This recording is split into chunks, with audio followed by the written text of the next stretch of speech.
On this podcast, we normally focus on the Weird War Tales comic book series published by DC Comics from 1971 to 1983. However, on this episode, we've got a bit of a special mission in mind just for you and your special someone. On this episode, we are looking at GI Sweethearts number 45.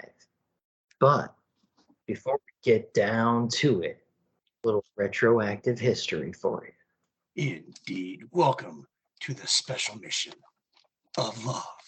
I'm going to apologize for putting this particular retroactive history at the intro of a romance comic special mission right now, but some things just can't be helped. While reviewing Weird War Tales 30, Max made a Code Brown reference. Yes, we're going there. Now, I've always thought it was simply a childish term for a certain type of toilet humor because, there's certainly no shortage of that out there. So imagine my surprise to discover that there is actually such a thing. They're hospital codes.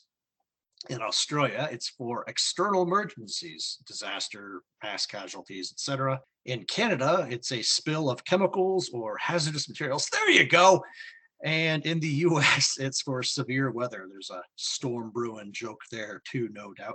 Yes, this is the second episode in a row where I've had a retroactive history for the Red Baron story, but that should be it.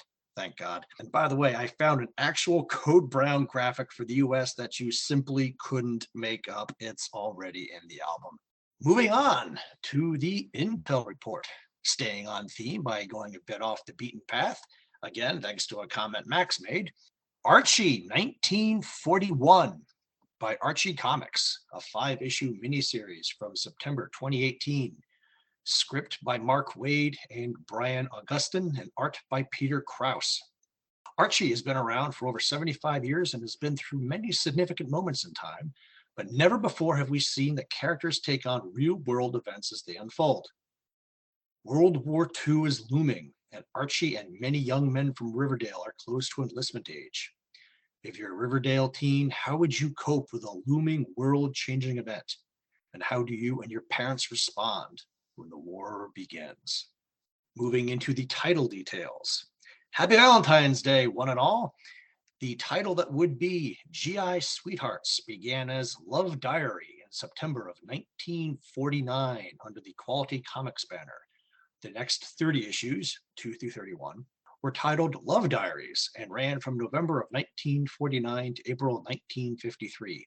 Renamed GI Sweethearts, it ran for 14 issues, 32 to 45, from June 1953 to May 1955. The title was renamed yet again as Girls in Love in September of 1955 with issue 46, and ran until issue 57 in December of 1956 when the whole thing ended. All right, now that Rich has properly set the mood, starting us off with a Code Brown and all on that. Valentine's Day, you're welcome. It's a horrible way to start the day, man, with the Code Brown.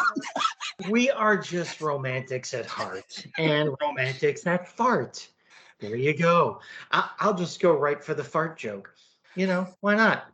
Now that we've got that all settled and you know the deal, you know the mission this time out, you've gotten yourself your favorite hot tub accessories, you're setting the mood to get the candles lit.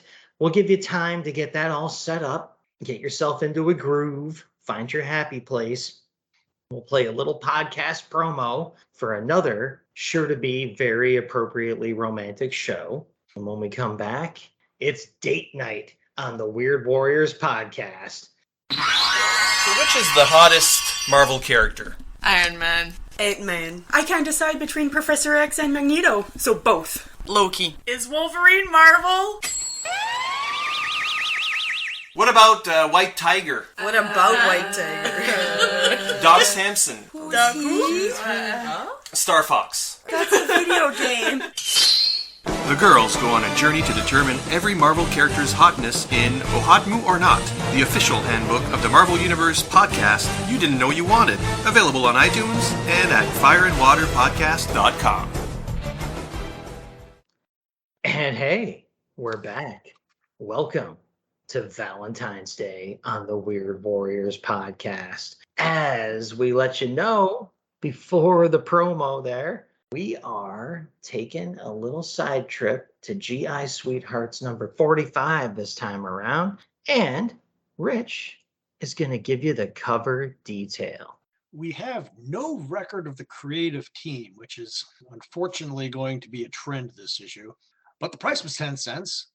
The yellow and black title sits on a blue sky.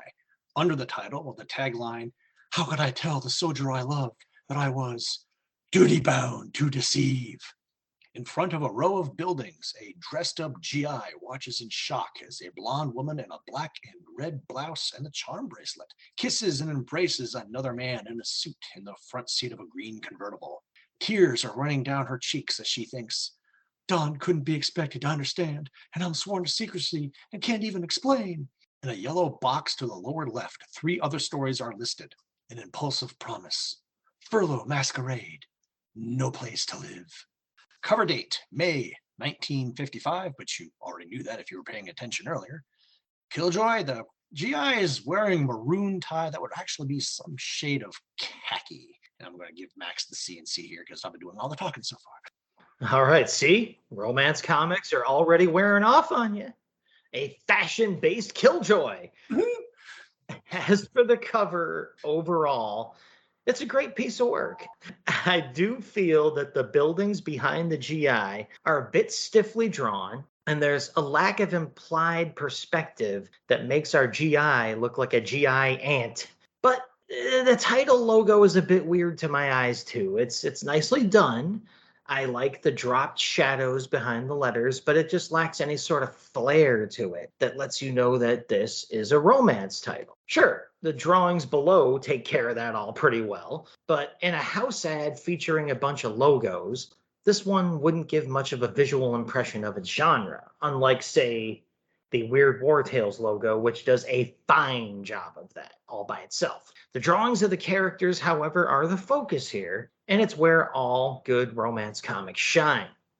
The emotions are clear, the hair is perfect, and the clothes are rendered with almost obsessive attention to detail, barring the odd tie coloration snafu, sure.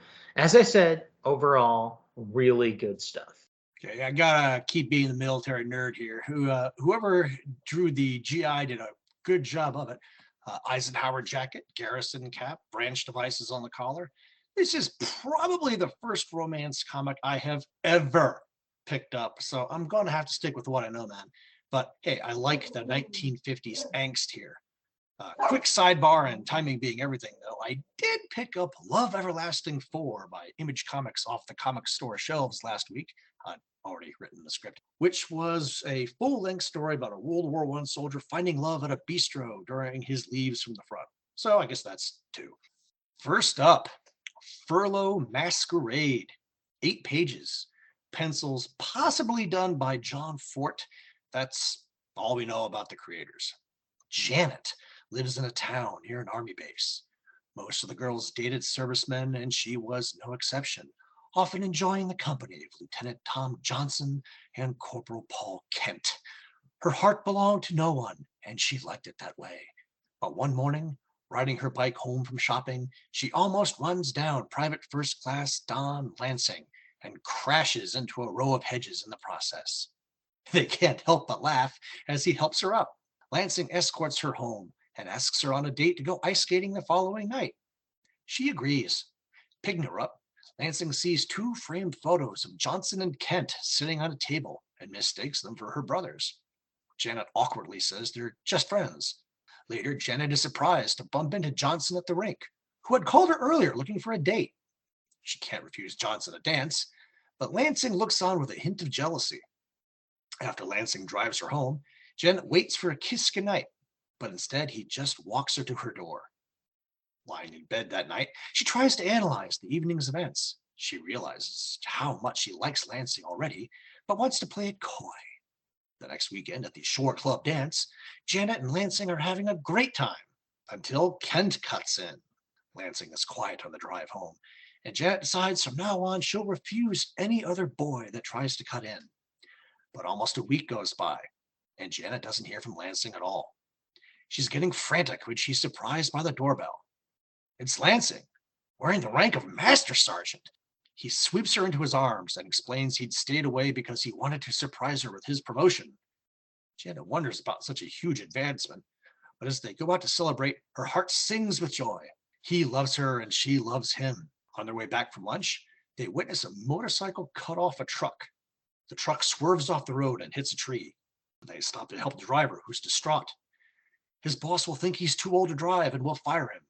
But if Lansing would tell the police what he saw, then everything would be all right. However, Lansing is oddly reluctant to do so.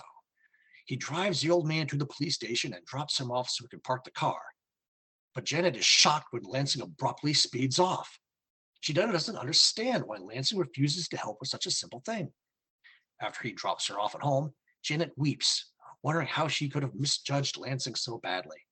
But suddenly the door bursts open and Lansing grabs her. He's going back to testify for the old man, and he does. The old man is grateful, and the police begin the hunt for the cyclist. But when Lansing brings Janet home, a grim expression comes over his face. He has to go back to base tonight and doesn't know when he's going to be able to see her again. Peering out the window, she's shocked to see Lansing sitting in his car, tearing off his sergeant stripes. What can it possibly mean? Tossing in bed that night, Janet vows to go to camp herself the next day and get to the bottom of this mystery. Whatever it is, she won't let him endure it alone. But the next day, the clerk could find no record of a Sergeant Don Lansing. Leaving the office, she's stunned to run into Lansing wielding a shovel on yard detail. He confesses that he wasn't a sergeant. That was why he hadn't wanted to help the old man, because he knew the army would find out. But Lansing had a good record. The major called it an affair of the heart and went easy on him, only giving him a week of extra duty. Janet can't understand why he would think such a thing.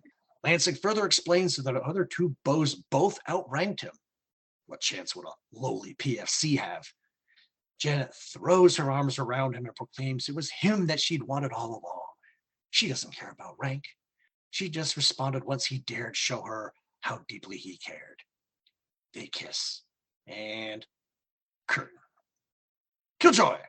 Page 2, panel 1. Corporal Kent is wearing 2 chevrons and a rocker with a T in the middle. Eliminate the rocker, and he's a technician 5th grade who is addressed as corporal, as seen here. If you keep the rocker, he needs another stripe to make him a technician 3rd grade, which would be the equivalent of a staff sergeant today, like me. Whatever rank Kent is wearing doesn't exist. And oh, by the way, all technician ranks were abolished by the Army in 1948, although the concept was restored with new specialist ranks in 1955. Also, as an example, page 3, panel 1, Lansing is wearing his cover indoors, his hat. You almost never wear your covers indoors. Page 5, panels 5 and 6, Don and Janet go out to lunch, but his headlights are blazing like it's night. Comments and commendations. What the hell was Lansing thinking? Even Janet was suspicious of that promotion. No one goes from E3 to E8 in one hop. It doesn't freaking happen. Maybe to E5, Buck Sergeant, which would still outrank Kent. The Army takes an understandably really dim view on people parading around in ranks they haven't earned. Good thing the major was a softier. Lansing had been in the stockade, or busted, or both. But to the story. What says 1950s like page 2, panel 4, as a stunned Lansing sits on the ground next to a wall exclaiming, "Suffering cats!" as Janet careens screaming into the bushes on her bike. I liked page 7, panel 4, the dashing profile of Lansing helping out the driver at the police station, and page 8, panel 6 of the 2 passing soldiers gazing with approving eye at the 2 lovebirds in an embrace. As Huey Lewis once said, Rich, that's the power of love. You know I took a special interest in Lansing's affinity for feline-focused exclamations, too. He also lets loose with a "great cats" on page 6, panel 2. I have a theory about this, but it requires a detail from another story in this issue for it to really come together. And I will get to it, too. I'm not crazy. As for the explicit content of this story, though, not being able to keep even the macro details, let alone the minutiae of military rank straight in my head, Despite all my years of reading G.I. Joe comics, Lansing's move of faking a promotion lacked even the context the writer was trying to lend to it for me anyway. It just seemed an especially dumb move. But I've also seen some pretty dumb moves get made by men and women over one or the other in the course of my life. Some even made by people who had the misfortune of looking very much like me. Sure, this is a silly, overwrought little story, but that's what I'm here for when I read a romance comic. The art in this story is pretty great throughout. So I'll call out something about the coloring work that I really like, and will mention again before we're done here. You can see it on page 4, panels 3 and 4, and on page 7, panel 7. All scenes in Janet's bedroom, presumably with the lights off, but each lit in a monochrome color to suit the mood of her thoughts. Sure, page 3, panel 4 could be seen as typical shorthand for darkness, but the other two are reddish pink, as though the turmoil of her emotions were making themselves known in the visible spectrum. This is the kind of work that is routinely replaced by drab, overly realistic recoloring in today's modern reprints. It's a fun little tale here with plenty to enjoy just from the sheer craft on display, despite the fact that it's a fun read anyway. The final panel, I feel, does need a bit more work to make it feel like an actual ending, but hey, I'd say we're off to a good start. Now let's see if we can follow up on that with the second story in the issue. This is called My Impulsive Promise. It's 7 pages long. It's reprinted from Love Comics number 31 from June 1953. No clue on the creative team, but isn't mystery part of what we're here for when we're talking about love? The synopsis for this tale of tryst goes a little something like this. Betty Rowan is a small-time singer that rounds out the USO shows in Korea. While performing one night, she sees a soldier in the front row staring at her. It was so odd. She felt like she knew him from somewhere. After the show, the soldier, Corporal Bill Sherrill, sneaks backstage to talk to her. He was strangely drawn to her as well. Yeah, I bet he was. There's an incredible magnetism between them that overpowers all reason. A sudden, swift love swept them together, and they passionately embraced under a full moon. She was heading to Tokyo that night, and he was mere days away from going to the front. Betty promises to wait for him if he wants her to, and Bill gives her a keepsake ring that had belonged to his mother. They are now engaged, and he tells her not to let anyone break her faith in this moment. Sure enough, several members of her troupe tell her she's nuts. Two lonely people in a war having a passionate moment does not equal a marriage. Has she not seen Speed? I mean, come on. But Betty remains true to her promise. A month goes by back in the States, but no letters from Bill arrive. However, an invitation to a surprise farewell party for the son of some former neighbors of Betty's does arrive. Roy Martin is joining the Navy, and the mere mention of Roy's name stirs wonderful memories in her from their time together in high school. It quickly becomes obvious that Roy is equally pleased to see Betty. They spend the whole evening talking, and the years slip away. Must be like 2 or 3 of them even, I don't know.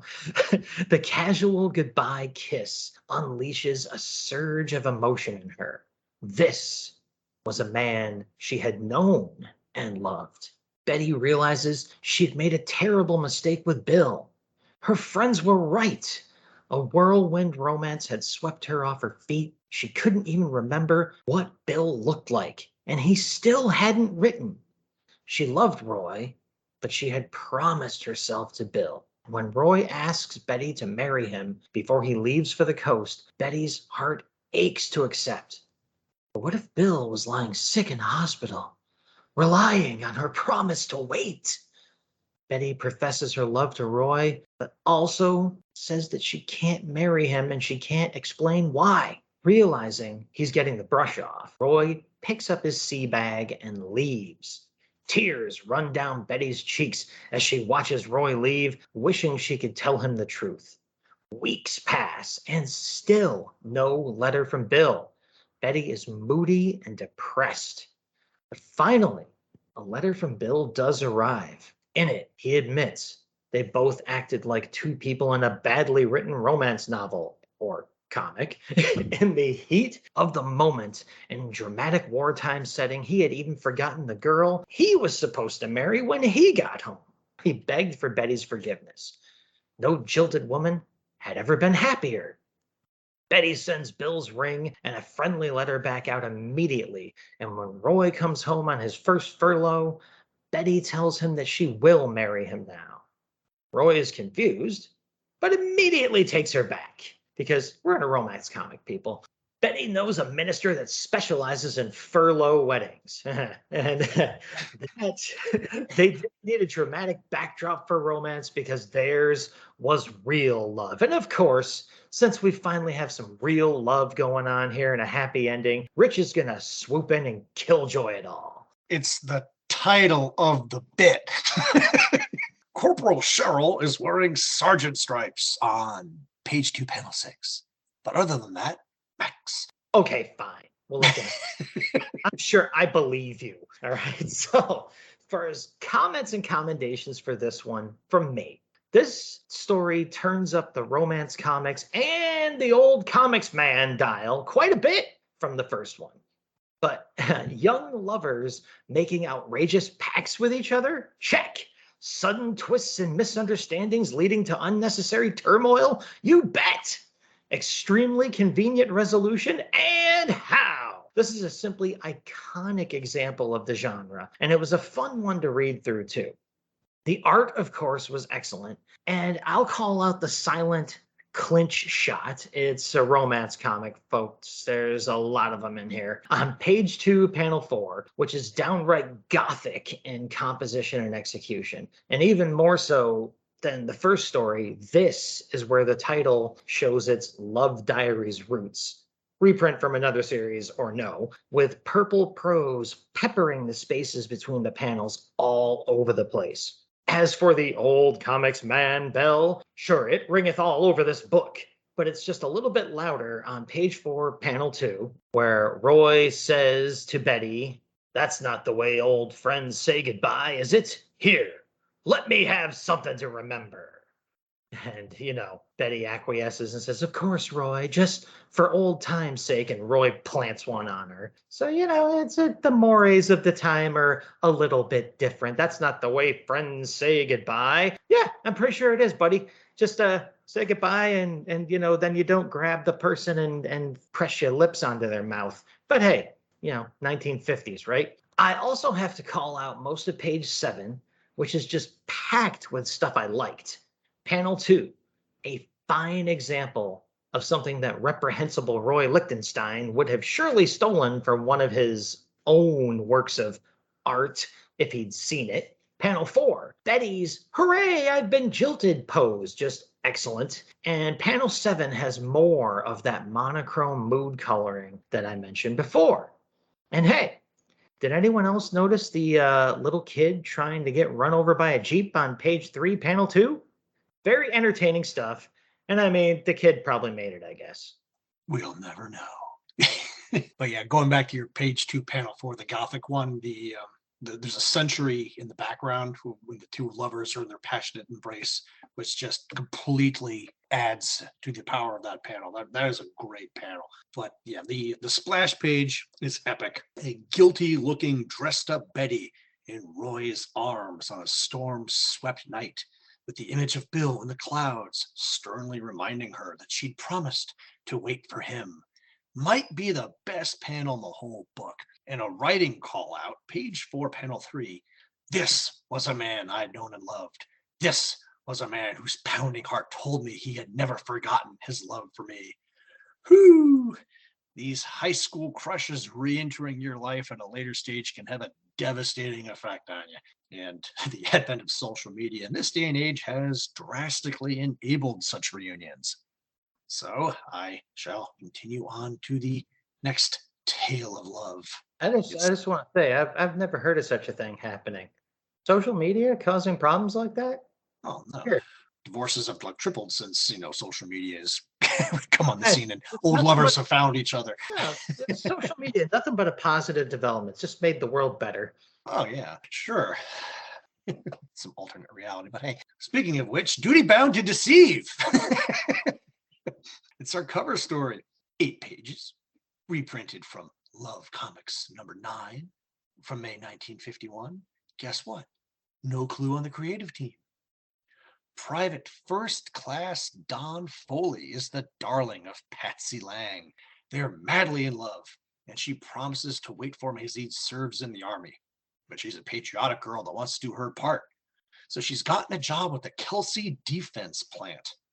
She's fairly bursting with pride on the job until one day Mr. Lawson of the plant security division sends for her. Someone is leaking information from the plant, and they suspect it's a man named Lou Bender. Bender has an eye for attractive ladies, and Patsy certainly fits the bill. Lawson asks Patsy to make Bender's acquaintance, go out with him as much as possible, and learn who his friends are. It's a little out of her line, but she knows her call to duty when she sees it. Lawson reminds Patsy this is top secret. Absolutely no one must know. She understands, but hopes Don never finds out. How could she explain? Fortunately, he didn't get out of camp too often. The next day, Patsy walks into Bender's office wearing a tight red sweater that doesn't leave much to the imagination and announces she is now working there. Bender immediately recognizes his good fortune. Lucky me! Where have you been all my life, baby? If you need any help, ask for little Lou. I like your style. Getting a date was no more difficult. How about dinner for 2, honey? You're a cute kid, and we're going to see a lot of each other. Patsy doesn't know if it was the role she was playing or Bender himself, but she's revolted by it. After their date, Bender has to leave early for important business. Patsy tries to follow him in her car, but loses him in the vicinity of the plant. Returning home, her phone is ringing. It's Don. He'd had to pass out of camp to visit and wondered where she'd been. She weakly explains that she was working overtime at the plant. Unfortunately, Patsy is also busy the following night and can't see Don again. She hates the deception, but is in too deep to quit now. The following night, Patsy goes dancing with Lou, and it's torture, longing for the sweet security of Don's arms instead of the loathsomeness of Lou. Sitting in his car back at Patsy's home, Lou makes his move and kisses Patsy, just as Don walks up. Don calls her a cheat and storms off. Patsy runs after him, but Lou stops her. Didn't know there was a soldier on the scene. Getting rid of him leaves an open field for me. But for Patsy, now, there's only nothing. A torrent of tears that evening doesn't wash away her grief. Still sworn to secrecy, she writes a letter to Don asking him to trust her, that she was his forever and she would justify that faith. Days pass. There's no word from Don and no evidence against Lou. But another date with Lou, he again apologizes for an early evening due to some important business he has to attend to. Patsy runs to her car to follow him, only to have Don appear. He witnessed Lou leave and is seething. Your letter almost had me convinced, but I guess I'm just a sucker. She has no time to explain as she speeds off. Believe in me, I have to hurry. It's urgent. This time, Patsy follows Lou to the plant.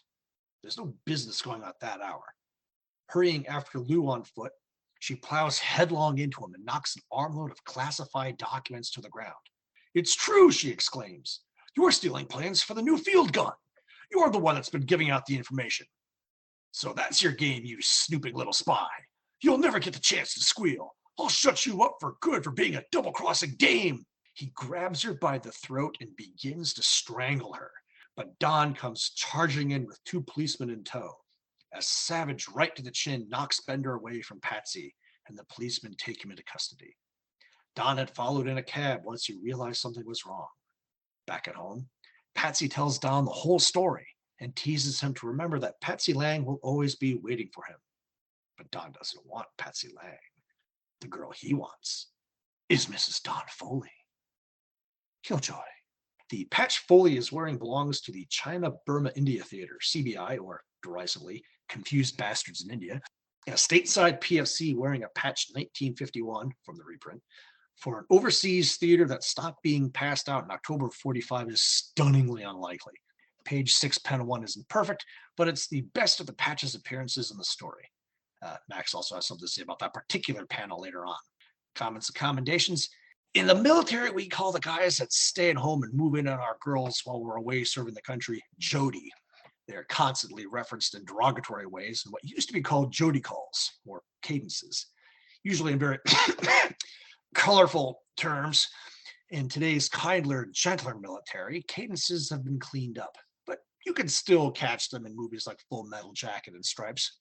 Patsy makes a nice Mata Hari reference on page 3, panel 5, which is perhaps not the best one to make, considering Mata Hari was an exotic dancer that used her feminine wiles to collect information for Germany during World War I. She was caught and executed by firing squad by the French in 1917. The first words Bender says establish him as a pompous jerk. The later half of the story develops a Hitchcockian feel as the plot thickens, although the panel where Don comes riding to the rescue, page 8, panel 4, is almost comically bad. I loved the 50s bad guy speak on page 8. Snooping little spy, you'll never get the chance to squeal. I'll shut you up for good for being a double-crossing dame. Awesome story. All right, I tend to agree. Now, would the Rick Springfield of his time have been considered a Jody? Would he have penned a chart-topping hit called GI's Girl? It's impossible to say that I'm 100% wrong. This, however, is where we follow up on my cross-company continuity conspiracy caper at last. Patsy, as some of you may know, is also the first name of Marvel's Patsy Walker, a romance series star who was later brought into the superhero side of the Marvel Universe as Hellcat, inheritor of the Cat's costume, Greer Nelson, who later became Tigra, and longtime member of the Defenders. Patsy also appeared in the one-time Netflix series Jessica Jones, where a version of both of her past Marvel Comics identities were strongly incorporated. So, Patsy Walker has a history of traveling between genres and mediums as a character. Who's to say she couldn't make the leap between mere publishing companies as well? Perhaps Walker is less a surname than it is a title. A hint at her true metafictional power. Someone get me Grant Morrison on line 1. Okay, where was I? Can anyone else hear colors? Okay, so as for this story, what an unexpectedly cool little treat this was. Intrigue, actual danger, violence, and old comics man bells ringing to beat the band.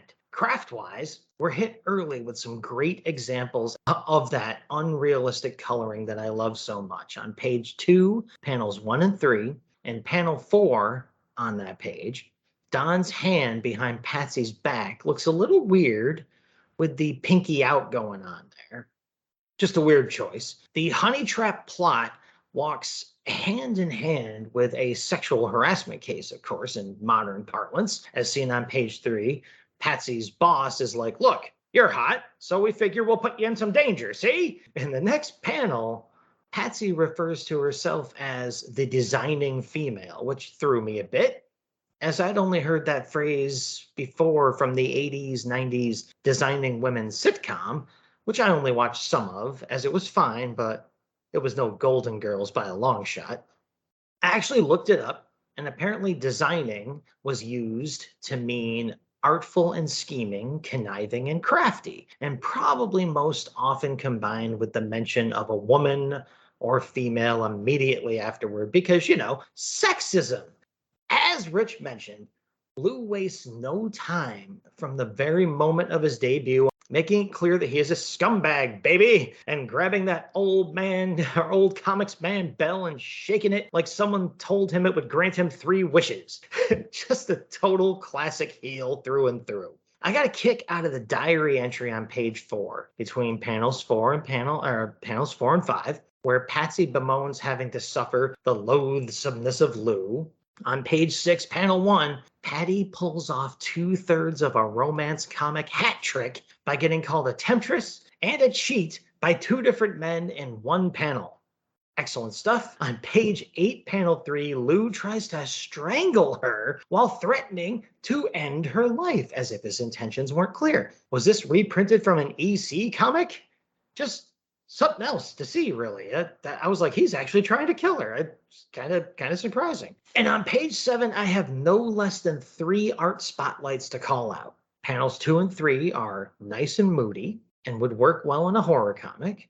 And panel 7 is perhaps the best example of the comic book coloring phenomenon that I've been talking so much about. Blanket yellow color of the spotlight and everything within it, with a uniformly green background. Just great. Not realistic at all, really, but a fantastic piece of work, I say. So I was a huge fan of this one.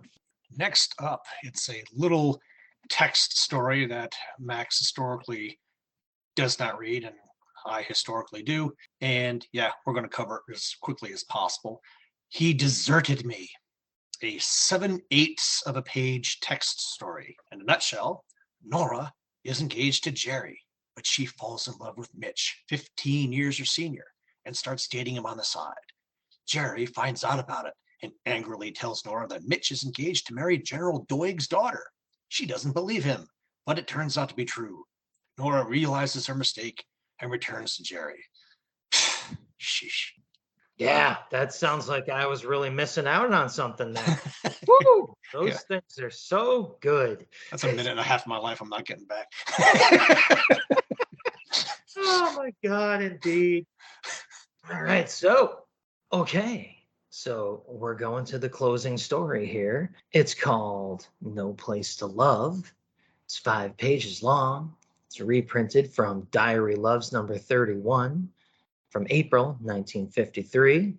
No clue on the script, but pencils are by Charles Sultan, inks maybe by Dick Beck. Those are real names, I'm sure of it. The synopsis for this romantic little tale goes a little something like this. Bob McShane and Cora want to marry desperately, but finding a place to live in the teeming Navy town is impossible. Every evening, they're tortured by having to say goodnight and parting. Marriage without a home was doomed to failure. Cora is living with her sister Joan and brother-in-law Ed as the young couple searches for a place to call their own. Days turn into weeks and then months. Every vacancy they find is either taken before they arrive to check it out or a run-down dump with a rent way beyond their means. Again, this story doesn't take place in 2022, even though it seems like it right now. The two lovers grow bitter and discouraged. Bob worries that he may ship out soon, and then it'll be months before they can get married.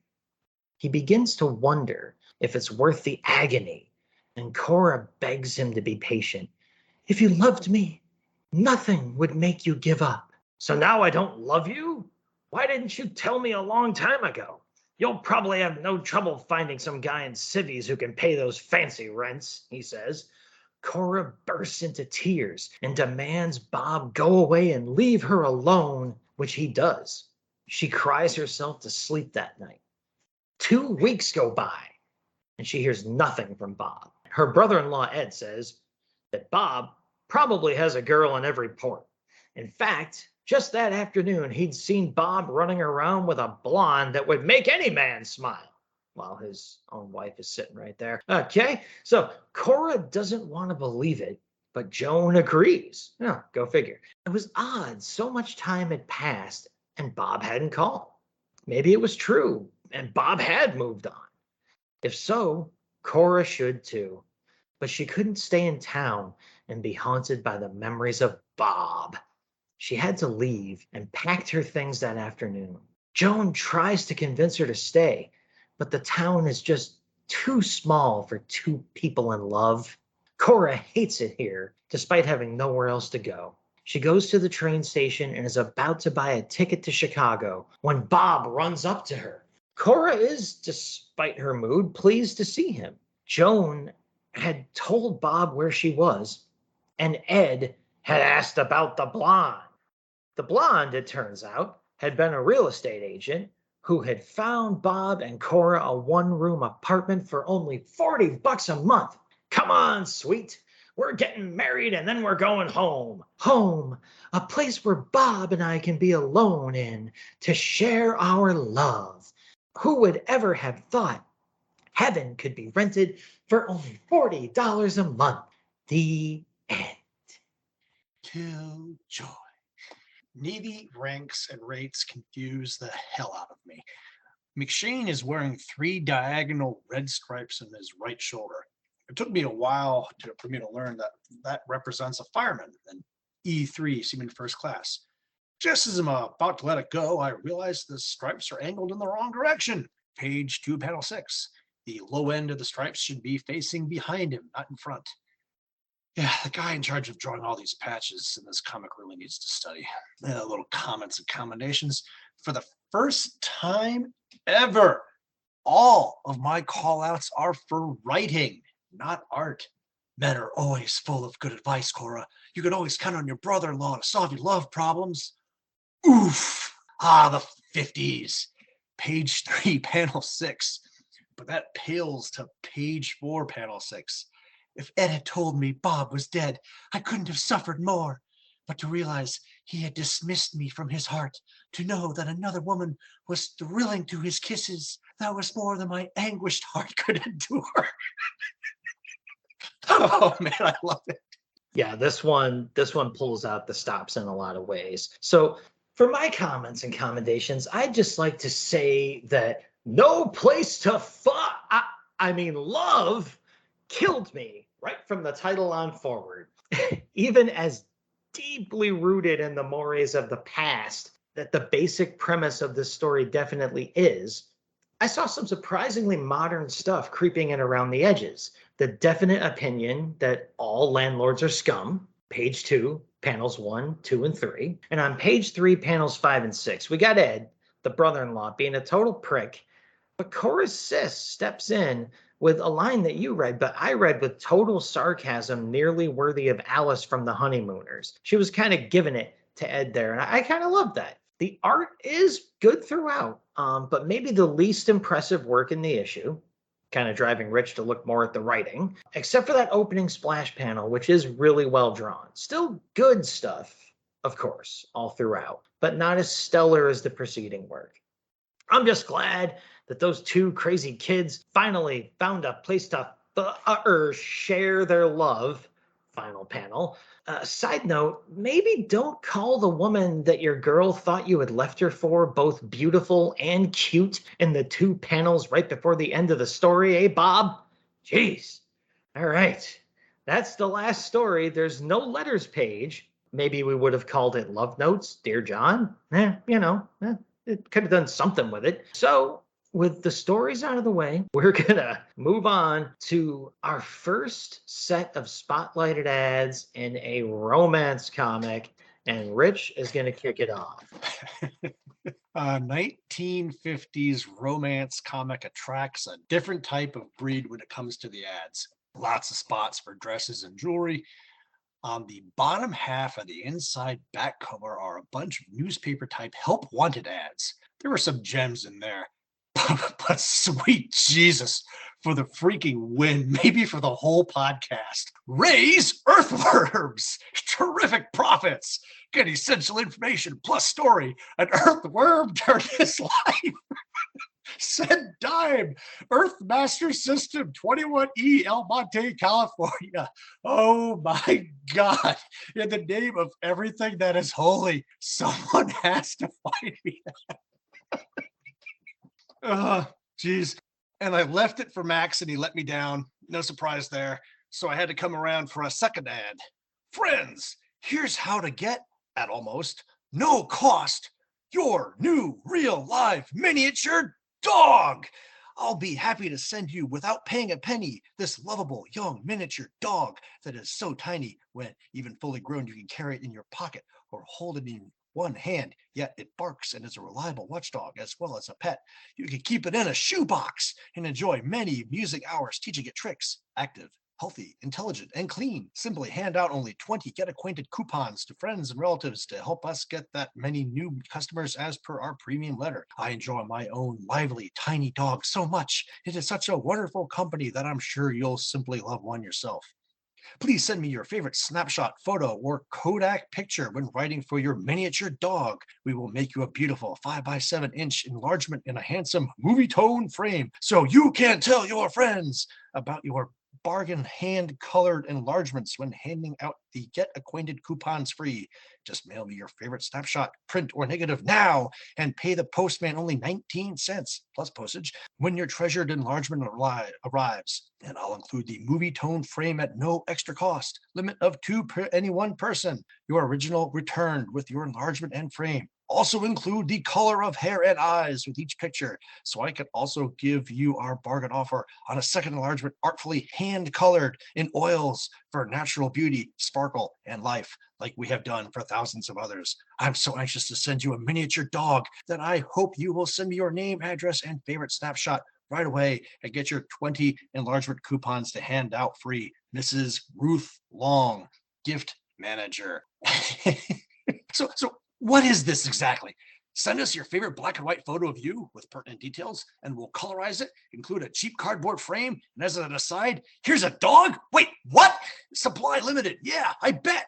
There's a photo of a teacup chihuahua sitting in a drawing of a woman's hand. Please, in red cursive, give me a home. And the word chihuahua doesn't appear in the copy at all. I've said it before, and I'll say it again. There are times in these real old comics and magazines that the ads rival whatever subject matter the publication was printed for. This was awesome. You see, Rich, it all fits together. The tactic there is to confuse you with the little colorized picture in the cardboard frame, and here's a dog that we never say is a chihuahua, and all that stuff at once is to confuse you so that you don't look too deeply into the secrets of the Earthmaster system, which, if your mind is too weak to get past the tiny dog ad, you're not ready for anyway. So, I mean, it's for the best. You know what I'm saying? And this is also a precursor to what we saw in the 70s when there was a real healthy illegal animal trade going on in the backs of those comics. So maybe this is where it all started. Maybe the little teacup chihuahua is the mastermind behind it all, Men in Black style or something. I gotta say, the Earthworm ad is the champion of the issue for sure. The rest of the ads in the issue are kind of what you'd expect, but I did find an interesting wrinkle following the full-page ad for Harford Frocks. It's a full-page ad right before a pile of classifieds, which reads a little something like this. Look! Spare time plan, extra money for you, plus lovely dresses that never cost you a penny. No experience needed. You choose from more than 100 beautiful styles. You've never read more exciting news. Think of making as much as $30 a week in your spare time right in your own neighborhood, and also taking your pick of more than 100 beautiful, colorful, late style dresses, which won't cost you a single penny. All you do now is mail the coupon at the bottom of this page. Don't send any money now or any time. You'll receive absolutely free the most thrilling display of gorgeous styles you ever saw. All the latest fashions, all the new miracle wonder fabrics like Dacron, Nylon, Orlon, Raylon, Krypton I made up, and scores of the all-important sparkling cottons. Does cotton sparkle? With the glamorous new finishes in convertibles, casuals, mix and mash, separates, house dresses, suits, sportswear, and hosiery and lingerie too. What? Okay, also adorable children's dresses, which you should mention right after lingerie. Up to $30 a week cash, and the personal dresses you select, all without 1 penny cost, are yours. Just for showing the beautiful styles and sending only a few orders for friends, neighbors, coworkers, and members of your family. That's all. You don't pay a cent for your own dresses. This is a little repetitive at this point, huh? I think they're trying to hypnotize you. And you can get dress after dress, a whole wardrobe, this easy way. What a wonderful way to use your spare hours, evenings, weekends, and probably the rest of your life. So don't wait.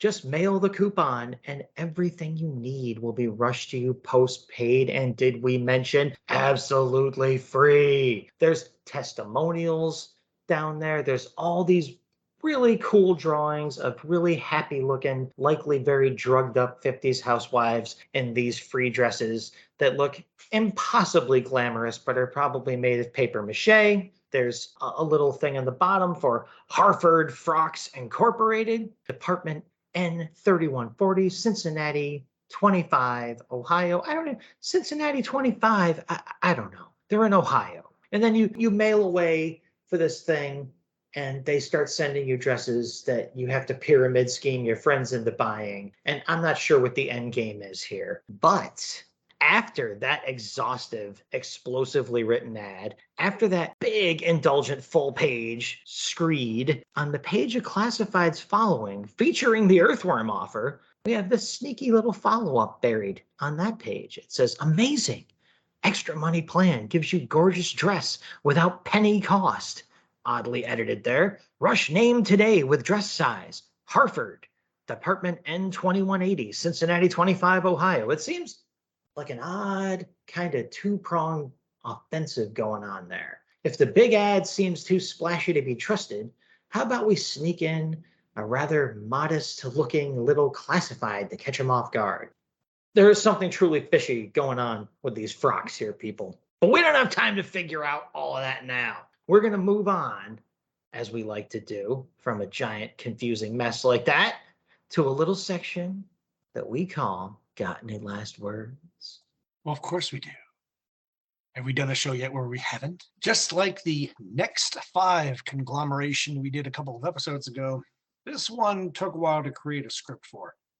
But hey, if we're going to do a romance book, it had to be a GI-themed one from the 1950s. A little bit of sexism sprinkled throughout, of course, but this was still an enjoyable venture. I noticed all the evening shots featured a full moon in front of usually bare trees, which sets an additional mood. I have to go with the cover story as my favorite, and honestly, I don't think there were any true duds in the issue. Some of the lovey-dovey writing was over the top too. Don't worry, folks. Going forward, the only love stories we'll be telling are those that fall on the pages of Weird War Tales, unless you demand otherwise. So this issue was 100% fun for me. Some iconic, very true to form stories, with one of them full of some unexpected thriller-style surprises, and a finale that I still can't stop laughing about because I am hopelessly immature. And all that adds up to, we've got a winner of a package here, in my opinion. The artists in particular get to flex different muscles than we're used to seeing in a genre series like this. Even if the clinch shots get repetitive after a bit, they're the dragon on the cover of fantasy novels for this type of book, you know? I'm gonna pick Duty Bound to Deceive as my favorite for its excellent craft, as well as its offbeat thriller espionage elements. And I, for one, would have no problem covering more romance books in the future if we found a reason to. This stuff is great, and it would make Rich suffer a little bit, so why not? So that's the last words. We're going to move on to the section where we interface with our readers, a little bonding time, a little romantic moment between us and the readers, listeners, whatever the hell you are out there, all 5 of you. All right, to a section we like to call the Dead Letter Office, but right now this is going to be called Love Notes. This episode of Love Notes, the first and possibly last of its kind, focuses on episode 36 of the show, which covered Weird War Tales number 31. But I'd like to remind you, before we get going, about the Redbubble Weird Warriors podcast PX store that you can go to online. And guess what, people? Somebody did! We received a mysterious email claiming that a Weird Warriors podcast t-shirt was purchased by someone in the UK. Who could this new customer be? And why is it probably Sir Martin Gray? And actually, since I wrote this script, we have photo evidence that it was Martin Gray, and I'll drop that into the script for Rich for later on. But yes, someone else bought something, people. It's a dead heat race between Jason Zeller and Martin Gray for second place to me and Rich as far as who's bought the most merch from the show. So also in the Dead Letter Office, we like to go over to social media and see who stopped by to give us a like, a share, a hey there, how you doing, and how's your father, and all that. And those people were, this time around, Clinton from Coffee and Comics, Alan Stewart from the Attack of the 50-Year-Old Comics blog, which is freaking great, Ross from Stop, Let's Team Up, comic podcast that covers a lot of cool stuff that I like. Hey, a guy named Martin Gray, who maybe recent T-shirt aficionado, Mr. Paul DeBetta, Wayne Burrows, Herman Lowe, Tim DeForest of comicsradio.blogspot.com, Herschel Mimis, my buddy and riches, Tom Mick stopped by. I mean, it's got to happen every now and then, right? Someone I actually know. Who knows? It was probably an accident. Mark Slade from Twisted Pulp magazine. Paul Hicks, who both Rich and I have recorded stuff with. He's from a land down under, don't you know? He is waiting for doom. He is the flanger. The Checkered Past podcast guys stopped by. The Checkered Chums visited, keeping an eye on us, making sure we're behaving. And Doc Strange, Mr. Billy Delicious himself, also stopped by. We got some other G-Mans, too. We got Tim DeForest, the aforementioned Tim DeForest stopped by, and his letter. And since we're doing a long one here, I'm just going to read both the letters we got here, or I'll have Rich read the second one. I don't know. I'm making this up right now. So Tim says, Max's remarks about his dislike of the last page of the dog story reminded me of a scene from one of C.S. Forester's original Horatio Hornblower novels about a British naval officer in the Napoleonic Wars. By the way, the following comment is in no way making fun of Max's admirable compassion for animals. It's just something that was called to my mind. I told Tim there's so many reasons to make fun of me that he shouldn't worry about it. So, in the novel Ship of the Line, Hornblower is bringing his ship close to shore so the cannon can strafe a column of enemy troops. The cannon opened fire, slaughtering many of the infantrymen. Then the ship comes even with the column's baggage train with mules and oxen pulling wagons. Hornblower orders his men to open fire on the animals, realizing that this too would hinder the enemy's ability to maneuver and fight. His men groan at the order. Hornblower realizes that his men, who had been happily slaughtering human beings, would miss on purpose firing at the animals. So he orders each gun captain to aim and fire individually, making sure they obey his order. So a quote from the book, Mr. Gerard, he shouted, load with grape. I want those baggage animals killed. A little wail went up from the men at the guns who heard the words. It was just like those sentimental fools to cheer when they killed man, yet to object to killing animals. Half of them would miss if they had the chance. Target practice, single guns only, bellowed Hornblower to Gerard. The patient brutes would stand to be shot at, unlike their masters, and the gun layers would have no opportunity to waste ammunition. Anyway, Tim continues, as brutal as the death of the dog was in World War number 31, I did see a dramatic reason for it. The death of the dog emphasizes the reincarnation angle of the story, which ends with the cocoon about to give birth to a butterfly. Sarge is coming back again. For me, this scene made me hope that Sarge is not reincarnated with human intelligence or memories. Otherwise, having to exist as a butterfly would be pretty darn depressing. Now, I gotta say, I learned a couple of things from that letter from Tim. One, I ain't reading no Horatio Hornblower novels because he sounds like a jerk. And I know everyone, those are classics and whatever, but you just found a way to talk me right out of that thing I was probably not going to do. So there's that. But we can always count on Tim for bringing in references from other media for us to chew on. And I greatly appreciated that. So the other thing I learned was that no, that still wasn't necessary. You could have skipped the whole monarch butterfly thing and skipped the old yellow part or the old yeller part of the story. And I'm not budging on it. Sorry. So we also got a letter from our good friend Jason Zeller, and I'm going to hand the reins over to Rich for that one. He says, Death Waits Twice was a tried and true story of not being able to escape your fate, even though you tried to outsmart him. Even though the sergeant tried over and over again, he still died in an explosion at dawn, just not on the day he expected. I also really enjoyed the panel where the soldier is being blown to the middle of the tarot death card. What a powerful image. I certainly did not feel bad that he finally got what was coming as he continued to sacrifice his men over and over again to escape his own fate. And the sergeant had Mad Magazine look to his face on the bottom of page 2. And the sergeant's face was so funny when he was surprised when he was about to be blown to bits by his own soldier's grenade. The story of a real dog face was hard all the way through for me. Seeing the dogs being abused was difficult to see, and when Snell shot the sergeant and how nothing was done. How could the superiors let him stay with the unit after that? It just makes no sense to me. The ending, though somewhat expected, was tough to see as it was a gloomy and depressing story all around. The revenge from beyond the grave has been done so many times and so much better, in my opinion, in this story. And still, what happened to the skeleton dog we saw earlier on the cover? Not that would have been an awesome story of the skeleton dog pursuing an injured snail through the forest. Doomsday was not a fun story to me. The art really threw me off as it was hard to tell what was going on a lot of the time. It just felt messy and jumbled, agreed. It felt like the panels and artwork did not work well for me. I had to look over again to see which ships were trying to launch and which were shooting down the other ships. I liked the twist ending and that suggested that the Earth was someone's ball to be knocked around at their discretion. I also missed all of the clues alluding to golf, as the only type of golf I have ever played is miniature golf. Same. And yay! I am so glad you guys finally got to my email about the Weird Warriors podcast mug. It is a work of beauty, and I dare not place any hot liquids in it.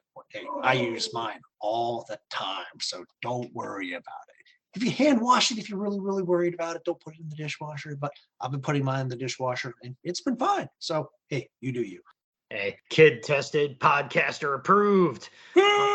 Like, I gotta agree, man.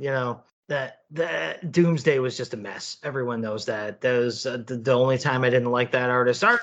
But yeah, man, like this turns out to be the episode that's all about people buying merch. We finally get to Jason's letter about hearing about us talking about his mug purchase. Martin picked up a shirt. It's happening, people. It's the I still owe Susie Q a t-shirt, so I got to place an order for that too. The time has come. The tables are turning. So I hope you all liked this little romantic diversion, such that it was, and I hope you like the fact that I'm going to promise for Rich right now, we're doing this every Valentine's Day. We'll find a way. I don't care what it is. Some romance comic's going to happen because this was a blast. Don't worry, everyone. You remember Max says all the time he forgets what he was talking about as soon as he hits stop record. So 15 minutes from now, it'll be gone. See, but this is about causing you pain. This is never going to leave my mind. 30 years moving strong. Yeah, exactly. This is a lock, all right? So with that promise of future stories of love out of the way and the episode at a close, as is usual here on the show, Rich has a little something for you. He's a teaser for the next episode. Another first for the Weird Warriors podcast. Listener homework. Any show that is on long enough is going to go into reruns. That time has come with Weird War Tales number 36, a 64-page giant with 4 stories we've already covered. 3 of them are in episode 2, so go back and listen to that one again. The 4th is in episode 3 for extra credit if you're really high speed. But there's 6 stories we haven't covered. And most importantly, the man, the myth, the legend, Joe Kubert returns to these pages for the first time since issue 7. Come on by and see if we still feel the same about the reprints now as we did then. Has our love survived, or has it faded with time? Also, Joe Kubert, baby! Woo! I love it. So that brings the special Valentine's Day episode to a close, everybody. And like they say at the bar when the lights come up, you don't have to go home, but you can't stay here because somebody's got to clean this place up. And who are those people? Well, that's me and Rich. We're the Weird Warriors. We're the Batlin Bros. This has been the Weird Warriors podcast, and we promise to make love, not war.